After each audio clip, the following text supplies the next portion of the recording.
Well, just like it happened 2 weeks ago, Gonzaga faces a much tougher test after beating up on Pepperdine and San Diego. Let's meet this new look San Francisco Dons squad and discuss what the Zags need to do to ensure a victory. You are Locked On Zags, your daily podcast on the Gonzaga Bulldogs. Part of the Locked On Podcast Network. Your team every day.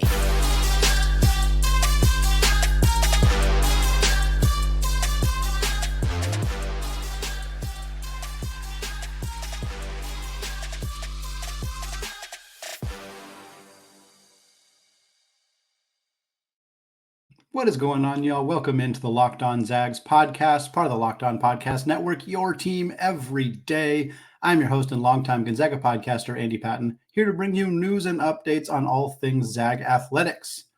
Today's episode of Locked On Zags is brought to you by FanDuel. Make every moment more, folks.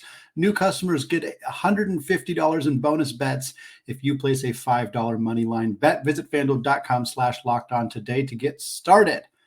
Well, we got an update on 2025 target Nik Khamenia, 6'7" prospect out of Harvard Westlake High School. We're also going to talk about Tommy Lloyd. There's some stuff going on at Arizona. The school is broke. They got some significant budget issues. It cost them their football coach. Could it cost them their basketball coach, and what it might mean for Gonzaga? We're going to get to all of that.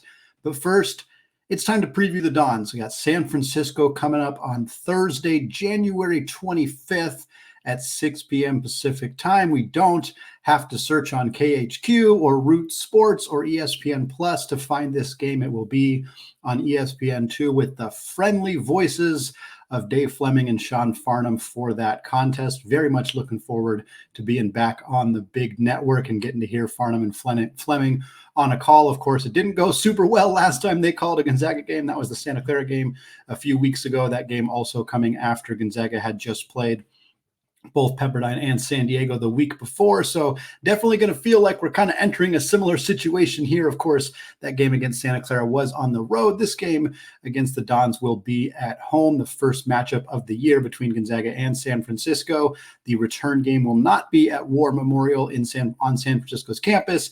It will instead be at the Chase Center, the home of the Golden State Warriors. Excited for that matchup for the Zags and Dons to get a chance to play in an NBA arena for that one. Currently, the Zags are favored by 9 on KenPom. KenPom doesn't actually do lines the way that a betting company might do. He just does, or his website just does predictions, score predictions based on analytics. Right now, it's projecting a 78-69 final score in favor of the Zags. Frankly, that feels pretty darn realistic. This San Francisco team, they're pretty good.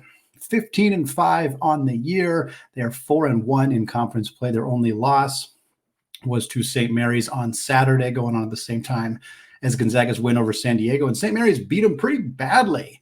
So a home game for the Dons, and St. Mary's went out and beat them by 17 points, 77-60. And I think that frankly says a lot more about how well this St. Mary's team has been playing. We kind of knew they were going to find their footing at some point, but they have been excellent in these last couple of weeks, really starting to look like the team that people projected them to be as a top 20 caliber program before the year. But that snapped a 7-game winning streak for San Francisco. They had been previously undefeated in the WCC with a win at Pacific. Now, they needed overtime in that game against Pacific, which was rather odd. Pacific's not a good team at all. That was a clunker of a game for Chris Gerlufsen and the Dons, but they did manage to pull out a victory there. They also beat San Diego on the road by 20 points, and they beat Portland at home by 27 points. So haven't struggled with those two teams in the WCC, struggled a little bit with Pacific, and then took that loss to St. Mary's.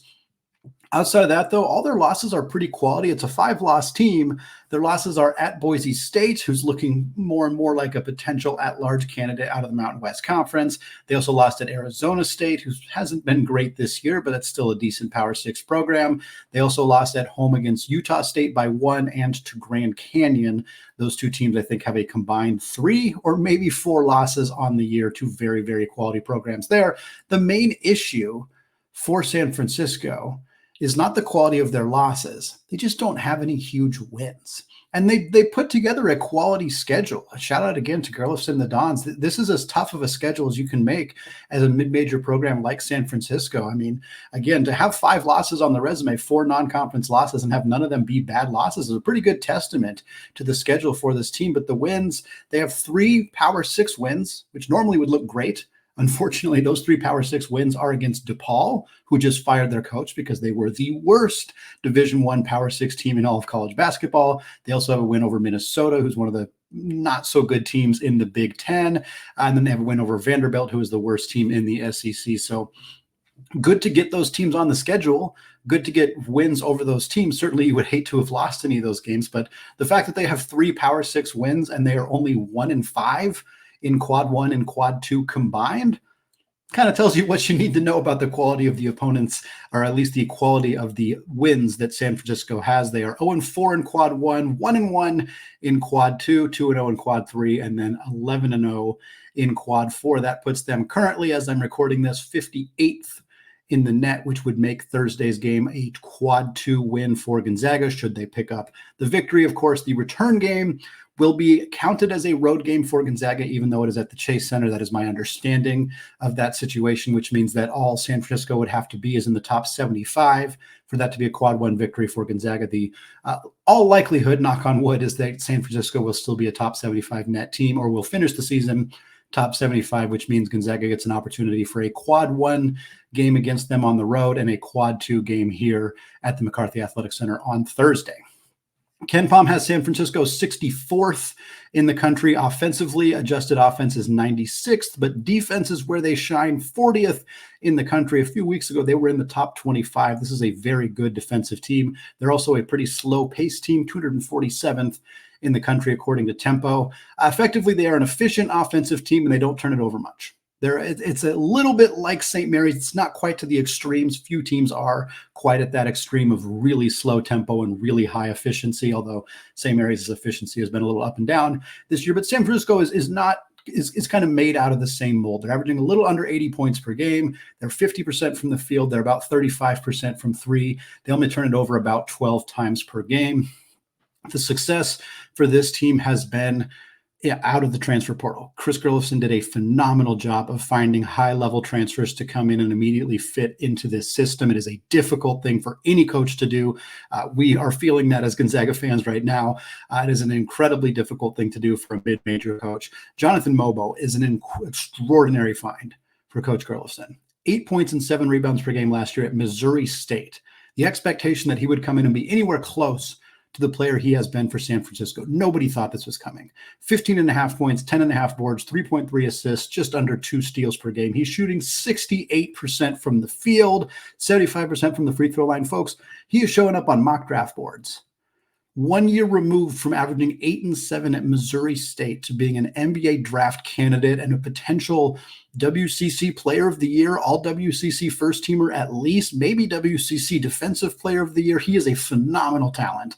And we're going to talk a little bit more about him in the second segment and what Gonzaga needs to do to secure a victory over San Francisco. Team's also getting a huge breakout from Marcus Williams, a la Khalil Shabazz, a la Jamari Bouye. This team always has guards coming through the system that kind of break out into high-level, high-usage guards, and we've seen that in the past, and we're seeing it again with Williams. 14 points, 3.5 assists, 3.5 boards, and 1.5 steals for him. Also added a pair of really great transfers in the portal in the guard room, and Mike Sheriff-Jomps and Malik Thomas. Mongolian Mike, transfer from Dayton, was a top 100 prospect before arriving with Dayton last year. This year, for San Francisco, about 9 points and 3 assists per game, shooting 37.5% from 3. Meanwhile, Malik Thomas came from USC, come up the state of California to join the Dons. He's averaging 11.5 points, 2.5 boards, and shooting about 36% from 3. I'll mention that San Francisco, will talk more about what Gonzaga needs to do, but they're not a very big team. They have 2 7-footers. One of them has not played this year. The other one is Vladimir Markovetsky. He only plays about 7 minutes per game. Their next biggest player is Mogbo, who's only 6'8". He plays bigger than his size, again, averaging 10.5 boards per game, but they don't have a ton of size in the front court, which is one of the main areas that Gonzaga can attack them. But what I want to know is how can Gonzaga ensure that this free-flowing, exciting, fun offense that we saw last week, how does that continue against a top 40 defense in San Francisco? We're going to discuss that and what Gonzaga needs to do to win, all coming up after a word from today's sponsor, FanDuel. As the weather gets colder, the college basketball offers stay hot on FanDuel. Folks, right now, new customers can get $150 in bonus bets with any winning $5 moneyline bet. That's $150 in your pocket if your team wins. So if you've been thinking about joining FanDuel, there is no better time than right now to get in on the action. The app is super easy to use. There is a wide range of betting options, which include spreads, player props, over-unders, and more. And folks, right now, the Zags are no longer favorites at FanDuel to win the WCC. Their odds have dropped to plus 140 as St. Mary's has taken a lead. If you are feeling like Gonzaga's still going to win the WCC like me, this is the time to get in on FanDuel and get some money dropped down on it. So visit FanDuel.com/lockedon and get in on the action this college basketball season. FanDuel, an official partner of the NFL. All right, folks, still talking Zags versus Dons Thursday, January 25th, 6 p.m. on ESPN2. We're going to talk about my 5 keys to victory for those of you who are everyday listeners. First of all, shout out to you. Thank you for making the show your first listen or your first watch of the day. You know that we do our 5 keys for every game. Usually it's either 5 things to watch depending on the opponent. We didn't necessarily spend a lot of time determining what Gonzaga needed to do to beat Mississippi Valley State or Jackson State, for example. But in some situations, it's more of like, hey, this is what Gonzaga needs to do to make sure they actually come out of the building with a W. And that's more the focus here. San Francisco's a pretty good team, and there's certainly a team capable of beating Gonzaga, even at home, if they don't play their best basketball. So we're going to talk about what they need to do. And key number 1, pretty simple one. You got to take care of the ball, because opponents turn the ball over on average 15 times per game against San Francisco. That's top 40 in the country. This team is good at forcing opposing teams to turn the ball over. They have length. I know they're not particularly tall in the front court, but Sheriff Johnson's 6'8" is what they list him as. Marcus Williams isn't super tall, but he's springy and athletic and kind of jumpy. And Malik Thomas is a bigger combo guard. So they have size, some length on the perimeter, certainly the kind of length capable of bothering Ryan Nembhard and Nolan Hickman, who are not particularly big for point guards, even in the WCC. So that's going to be a big key. Now, it's been something that Gonzaga, in particular Ryan Nembhard, have been absolutely excellent at as of late. If you listen to Tuesday's show, you know we led talking about Ryan Nembhard's recent performance, particularly in the year 2024. Ryan Nembhard, 25 assists and 0 turnovers in his last 4 games. That includes the game against Santa Clara. He had 5 assists and 0 turnovers in that game. In the last couple of games after that, he has had 20 assists and 0 turnovers. He has been absolutely fantastic at taking care of the basketball. He mentioned he's feeling more comfortable in the offense. His reads are better. You could tell there was some just miscommunication early in the year as guys were getting familiar with each other, getting used to each other. That seems to have really ironed itself out. And this is going to be when that is put to the test. Nembhard needs to take care of the basketball in this game. If he continues to put up these kind of numbers, 5, 6, 7 assists, 0 turnovers, heck, 1 turnover, that's fine. If he can be that efficient with the basketball, that's huge. Because if San Francisco can get out in transition, can get easy buckets that way, can go on little runs because Gonzaga is not getting into their sets, that's going to help them out a ton. So for Gonzaga, really big key, especially because the Dons are going to put guards much bigger on Nembhard. He's going to have a little bit harder time finding actions and getting some passes thrown to where he wants them to go. But if he can work his way around that, that's a really big key for Gonzaga. Key number 2, crash the glass. This is a really, really big one. USF does not give up very many rebounds. They are in the top 30 among the fewest total rebounds and fewest total offensive rebounds surrendered on the year. Effectively, they are really good at preventing opposing teams from getting rebounds. Part of that is because they're an efficient offensive team, so they're just not as many rebounds to go around in the game, but they're good at cleaning up the glass. We mentioned Mogbo's only 6'8", but he averages close to 11 boards a game. Like, this is a team, their guards are big as well, so they can get rebounds if Gonzaga is not careful. This is where I think the starting lineup change, introducing Ben Gregg into the starting lineup over Dusty Stromer, has really helped Gonzaga. Ben hasn't been a super elite scorer since entering the starting lineup, but that's not what he's being asked to do. It's not what Dusty was being asked to do either. Gonzaga's starting lineup doesn't need an infusion of scoring. It needs defense. It needs rebounding. It needs somebody who can take care of the basketball and somebody who can space the floor. Those are more or less the things that Ben provides. He's not a great ball handler, but he doesn't need to be. He's a good rebounder. He's a quality low post defender. He's still got some areas to work on, particularly as a perimeter defender, but he's a good low post defender, a very good rebounder, and he spaces the floor offensively. It is working for Gonzaga to have him in the starting lineup, and for the Zags in this one, his rebounding will be vital. The Zags have a size advantage, especially with Ben starting, especially with the three big lineup. But Dusty's a good rebounder for his size. It's not like he was bad in that area. Ben is just better because he's taller and bigger and stronger. But that is an area that Gonzaga can take advantage of San Francisco, even though they're good at it. This is something that Gonzaga needs to win. I can almost guarantee you, if you look at the box score, if you miss this game and you look at the box score, don't look at the score first. If you can avoid it, look at who won the rebounding battle, and then that's probably going to tell you who won the game. That's true of a lot of basketball games, but it feels very likely to be true of this one as well. And it kind of leads into our third key, which is the battle down low, the battle of the bigs, Graham Ike, Jonathan Mogbo. The Zags need to win this one. Graham Ike needs to win this one. And it's more than just Ike, and that's a big part of it for Gonzaga. They have more depth in their front court than San Francisco. Gonzaga has more depth in their front court than most teams in college basketball. That is the huge benefit of somebody like Braden Huff having a true breakout season the way that he has. It's the benefit of Anton Watson being the best player in the conference. It's the benefit of Ben Gregg being able to step into a starting role and play a very valuable role for this team. Gonzaga's front court depth is tremendous. But San Francisco's got Jonathan Mogbo, and man, he's really good.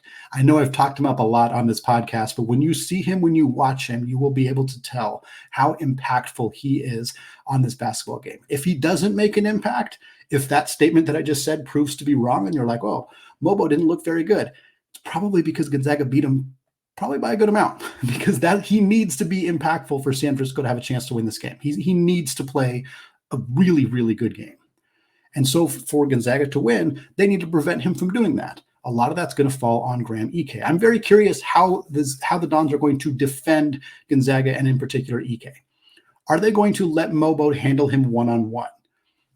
He gives up about maybe 1.5 inches, 2 inches, depending on how tall you actually think Graham Ike is, but he's very strong. He's a very good low post defender. I think outside of Mitchell Saxon over at St. Mary's, I think Mogbo is probably the most capable one-on-one defender against Graham Ike in the country or in the conference. And San Francisco may opt to do that, especially now that they've seen that Ike has gotten more capable of passing out of that double team, recognizing it a little bit sooner. So I wonder if that's what will happen. Does that mean Gonzaga will try to go to the block with Anton Watson, which is what they've done in the past when Graham's been a little bit neutralized? Will we see more of Braden Huff? He's a little bit taller than Graham, but not quite as strong. That might prevent him from being as effective as he's been in the past. And then the flip side, how does Gonzaga defend Mogbo? He's a good free throw shooter, but San Francisco is one of the worst teams at the country, or they get to the free throw line fewer than most teams in the entire country.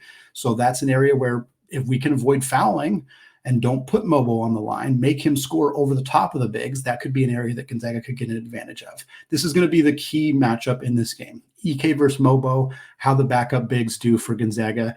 If Gonzaga can get Mogbo in foul trouble and put him on the bench, that's a huge, huge benefit for them in terms of winning this basketball game.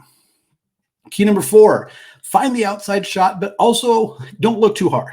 I guess that's the best way to put it.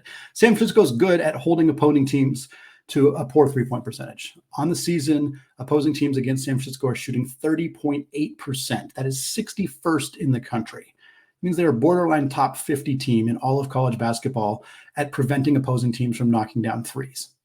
So for Gonzaga, I still think the three-point shot is important. It's important in every game. It's just the way the modern college basketball works. Being able to space the floor, pull guys like Mogbo and Newberry and their other bigs away from the rim, have Ben Gregg be able to space the floor. That allows Ike more room to operate.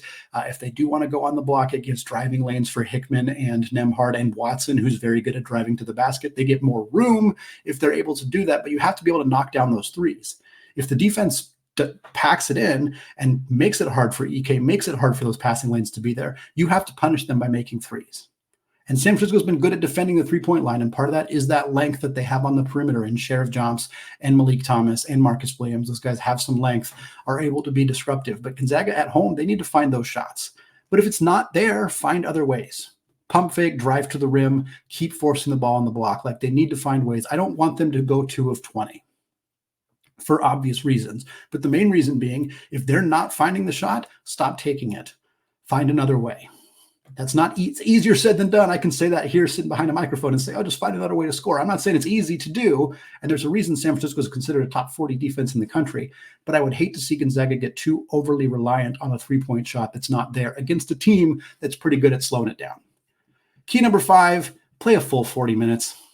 None of this first half, second half stuff that we saw against Pepperdine. Look, this San Francisco team is good enough that you cannot take plays off. You cannot take 4-minute stretches off. You have to play a full 40 here. This USF team has crawled back into games. They were down big against Seattle U. They came back and won. Gonzaga is much better than Seattle U, but they're not incapable of having the same thing happen to them. I think for Gonzaga, getting out early, getting up to a big lead, getting the crowd involved, making this place loud, making it pop, make San Francisco uncomfortable being in the McCarthey Athletic Center.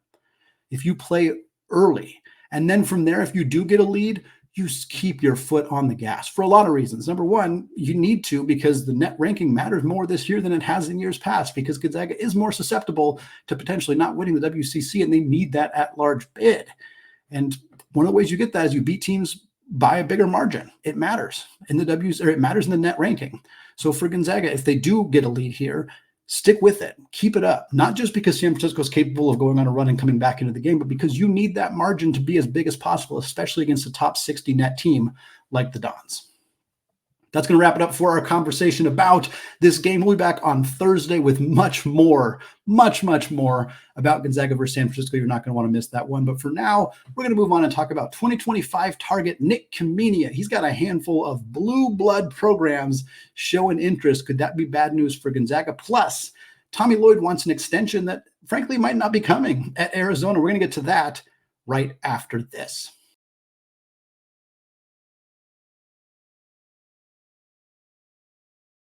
All right, folks, closing out the show today with a recruiting update, as well as some talk about our old friend Tommy Lloyd at Arizona. We'll start with Nik Khamenia, 2025 4-star small forward prospect, 6'7" wing from Harvard Westlake High School in Studio City, California. We have talked about him quite a bit on the Locked On Zags podcast. He played AAU basketball with Colby Brooks, current walk-on for the Zags. He took an official visit to Spokane at Craziness in the Kennel this past year, so in October. He also took an unofficial visit to Gonzaga the previous year for Craziness in the Kennel in 2022. He has been heavily involved as a recruit for Gonzaga. They recently watched him play in high school, where he plays again at Harvard Westlake. This is a player that Gonzaga is very clearly highly interested in. Hasn't been a lot of news about Khamenia outside of Gonzaga's interest, but that changed. We saw a tweet came out from 24/7 High School Hoops, where Khamenia discussed some of the teams that have been talking to him. And it's a list of schools that was pretty good list of schools. Gonzaga being on there, of course, as well as Kansas, as well as Illinois, as well as UCLA, Cal, and USC, if he wants to stick in state. North Carolina is on the list as well. So is Oklahoma and Virginia. Now, he's still only taken the one official visit, and that was to Gonzaga.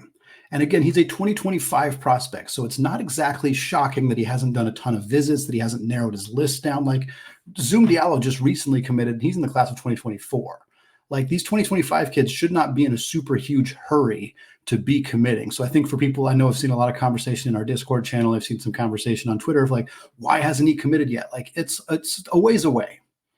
But it's hard to not feel concern that he is getting recruited by schools like North Carolina and Kansas. Like, they are obviously huge players in all of high school recruiting. And if they're interested in Khamenia, seriously interested in him, that could change the conversation. Now, we don't know how interested they are, what their offer has been like, if they've made an offer, if they're talking NIL, if they're just saying, hey, if we have a scholarship spot, we'd love to throw it your way. Like, sometimes that's the extent of what a team is actually offering, but a player they're going to try to drum up their own interest by saying like, yeah, I'm hearing from Carolina, I'm hearing from Kansas, and they are, but it might not be as serious as how Gonzaga is pursuing them. I don't know that for sure. I'm just saying that is the kind of thing that has happened and will continue to happen. Gonzaga has been known to be far more interested in this kid than many other programs have seemingly shown on the surface, and that seems like it's probably a good thing for Gonzaga. He's also having a great year.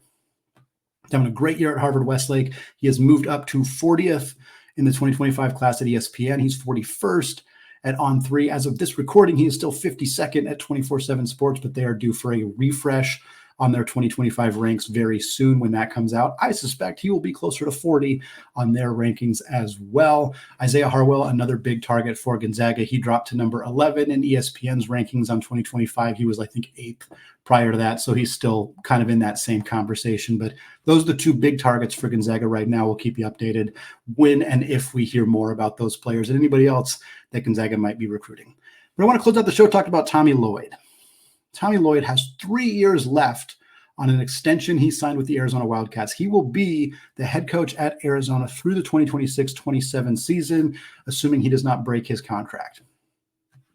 Recently, a quote from Jeff Goodman on Twitter, he's quoting a source that's close to Tommy Lloyd, somebody who's a representative of him, said, "Tommy is interested in a long-term mutual commitment, but neither side has agreed to a new deal." Why are we bringing this up right now? Why are we talking about Tommy Lloyd getting a contract extension at Arizona when he's already signed through 2027? Because Arizona's broke. That is the situation. Arizona is broke. Somehow, the university as a whole, not the athletic department, not the basketball team, the entire university miscalculated $240 million in cash. Whoops. They don't know what happened to it. They don't know what the situation is. They are out $240 million. And this has caused hiring freezes around the entire university, including in the athletic department. It has put a pause on all major construction projects, including some in the athletic department, including, of course, some that are not in the athletic department. The athletic department themselves now has to repay a $55 million loan that was issued to them during the pandemic. So the athletic department's got to figure out how to pay $55 million. The school has to figure out how to make up for a $240 million unexpected deficit. And one of the things that it led to, outside of the very recent firing of their athletic director, which is the big news that actually happened on Monday as they fired their athletic director, who I think had been there for 7 years, was that they were unable to keep their head football coach, Jedd Fisch, who just took the head coaching job at Washington, replacing Kalen DeBoer, who of course went to Alabama to replace Nick Saban. Not a college football expert. That's the extent of what I know is how that coaching carousel has shaken out on that side. But Jedd Fisch was a great football coach. He led Arizona to a top 25 ranking this year at a program that is historically not very good at football. That is who you keep when you have a relatively young coach who had success at a program that doesn't typically have success. You find a way to pay that man and keep him at your school. Arizona couldn't do it. Reportedly, he wanted to get an extension. They couldn't agree on terms, and he left. That's why we bring this up, because that is the same story that is being told with Tommy Lloyd right now. Again, Tommy is signed through 2027. He's going to get that money. He's going to get paid. He's going to stay at the school through that amount of time. But if Arizona is still dealing with this financial windfall, and who knows, they'll be in the Big 12 by then. That gets them more money than the Pac-12. A ton of things could change. There's nothing set anywhere close to in stone here. But what we know right now is that Tommy Lloyd wants an extension from Arizona, and he's not getting it. That could mean something. What? Don't know. Could it mean he eventually decides he wants to come back to Gonzaga and Mark Few times it out perfectly and retires at the same time, and Tommy Lloyd takes over at Gonzaga in 2027? Yeah. Is that likely? I'm not betting on it. But it's a possibility. It is a possibility. Other possibilities include Tommy Lloyd staying at Arizona indefinitely, getting that contract extension, helping this team kick butt in the Big 12, and putting himself, as Jay Bilas said 3 days ago, as the face of college basketball. Jay Bilas said he thinks Tommy Lloyd could be the face of college basketball. That could happen at Arizona, and Tommy could never, ever leave. Totally possible. It's also possible that in the next couple of years, somebody like John Calipari retires. Somebody like Tom Izzo retires. Tommy Lloyd could be up for those jobs as well.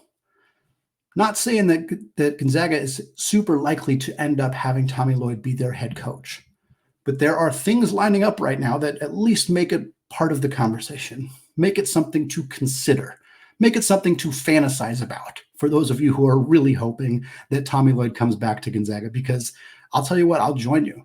I love Mark Few. I think he deserves to coach as long as he wants to coach, but I sure as heck would like Tommy Lloyd to be the guy who takes over. And if Tommy Lloyd could take over after already having that kind of success, you never know. People will say, oh, he doesn't want to go coach at a school with a small arena. He doesn't want to go coach at a small school after being at Arizona. Who knows? 3 years from now, maybe Gonzaga's in the Big 12 too. Maybe they're in the Big East. Who knows? 3 years is a long time in college athletics. We know that. But there is something going on at Arizona right now, and it cost them their high-level football coach. So it's not out of the question at all that it could cost them their high-level basketball coach as well. We'll be back on Thursday with more conversation about Gonzaga versus San Francisco. Really looking forward to Thursday's episode. I want to thank all of you who have made this show your first listen or your first watch of the day. Give a shout out to those everyday listeners as well. Thanks again for listening. We'll be back later this week. And until then, as always, go Zags.